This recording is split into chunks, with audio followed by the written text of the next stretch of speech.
Welcome back to Classic Car Cave. So this is kind of part 2 of this chrome outer escutcheon saga, if you like. I did get a lot of comments on the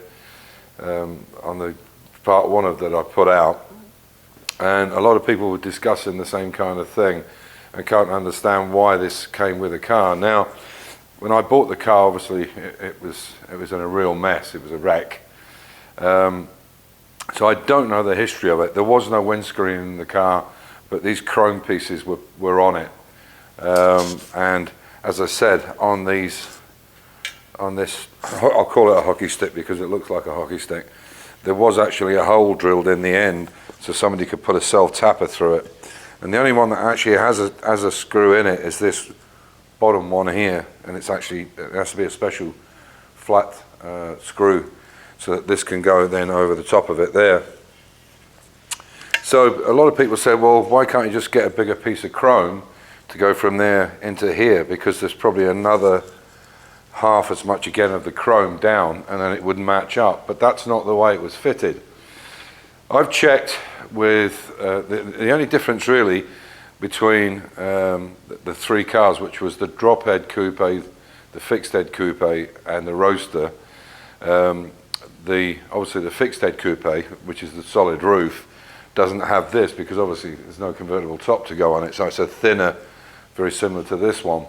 And the only other thing was there was a quarter light here, triangular quarter light, which there is on the drop head coupe as well, because it's a different style of hood. But the actual chrome escutcheons, or the chrome pieces, covers, are the same, apart from the fixed head coupe, obviously, because this is sitting inside this strip. So there's a friend of mine in America called David, who has, same name, who has built one of these cars. It is an S specification, it is an OTS. And I was talking to him last night. I stayed up late last night to talk to him in the States. And the ones he got with the car originally were really good, but unfortunately, and he knows this from his own cost and experience, they lost these pieces somehow, and he had to buy them brand new. So he knows how expensive they are. But when they came as just brass. So they're initially made in brass and made to a certain proportions, but they're made apparently bigger than you actually need them. And the idea is while they're in brass, you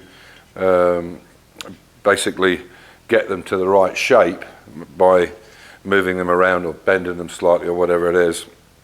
And so you make yours fit, and then when you've got the perfect fit, then you take it off to the chromers and have it chromed.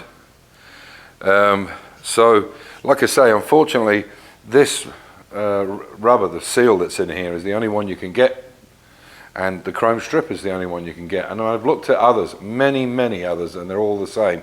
There is no longer or wider to fit in line with this. So, and the other problem would be, obviously, is water can get underneath it, and if you can't hold both ends in, the water's going to ingress in there. So you can't just stick a piece of chrome in it and that's it. It won't look right. Now, from talking to David last night and a few other people, it seems that, I mean, these cars were quite low volume numbers. I'm not sure exactly how many, but there weren't that many made. I think in this particular model, it was 2,000 or something in the Roadster, and they made so many fixed head and so many drop head coupes and so on. Anyway, but it seems to me that in '58 they were quite bespoke made. The cars, they had a few jigs to make the chassis and obviously make the bodies or the wings and so on. And they were a production line car, but in those days they were pretty bespoke. Things were made to obviously fit the car. And I know this from the E-Type, where I've put 3 different E-Types on the rig, on the jig that I have, and none of them fitted exactly the same. So obviously there were some little differences where the IRS pinned up and all this kind of stuff. So I think it's the same thing with this. But as I said, unfortunately I didn't do, in the first place, what I should have done is got them to fit correctly and then had them chromed. Now the other thing that we've come up with, David and I, is that you can see here there's quite, if I bring you in I can show it you better. Hopefully you can see it anyway. So you can see here there's quite a recess in here underneath the rubber, and somebody mentioned already that perhaps there's this, you know, when they cleaned it and re-brazed it and then coppered it and chromed it, that maybe this got flattened out, and it is quite flat there. I think you can see, hopefully you can see. I'll take this tape off because I don't need it now. I was just looking at the lines. Maybe they flattened this out too much here. You can see if I put this piece on it, you can see that it's been flattened out quite a bit there. So from looking at David's, it looks like this needs to be curled round more.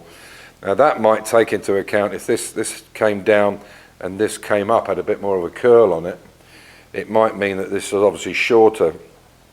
But this is a lot of money to play with. So, you know, what I've come up with, and it was actually David's suggestion, and I agree with him. Let me take you back out again. Excuse me for this. So his suggestion was, why not get a piece of brass, a plate brass, that's exactly the same thickness, which is 2 mil. So I went down to the scrapyard today, and unfortunately they shut at 12 o'clock on a Friday, so I'll have to wait till Monday now. But I have some aluminium, which is very easy to play with, very pliable, and it's only 1 mil. So what I'm going to do over the weekend is, I've cut a piece out of aluminium, so it's only 1 mil, so it's half the thickness, but it's easy to manipulate. And what I'm going to do is recreate this piece here. So I'm going to make that piece. I don't need to worry about the rest, I know it's good, but I'm going to make that piece there exactly the same. So I'm going to mark round it and mark it, and then I'm going to try and manipulate this to see if I can get it to line up, so it lines up from here to here. If I can do that, I'll then have a template to work to and know exactly how I have to bend it, or hopefully not cut it, but bend it. But even bending this, I'm sure the chrome's going to blister and crack because it's quite thin. Yeah, so it's been quite an expensive mistake. So as I said, I'll make a template out of this. I'll have to do the same on the other side, and on the other side I will definitely have to cut the brass at a point, at an angle, where I can pull the end up a little bit, and I'm thinking maybe put a very slight V in it, or even the thickness of the saw blade might be enough to bring it up in position. So I'll work on this over the weekend, and then what I'll do is get some 2 mil brass plate. I'll make another template.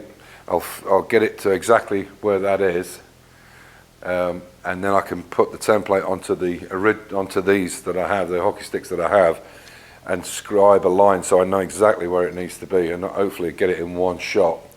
So that's the plan.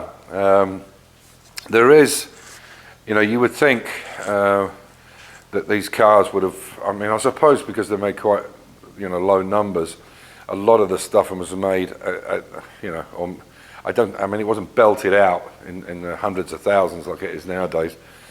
And I think a lot of it was bespokely made. So they had a basic outline or a basic template, and then the cars were, or the fittings were put on, and then you know, skilled metal workers were making them actually bespokely fit the car.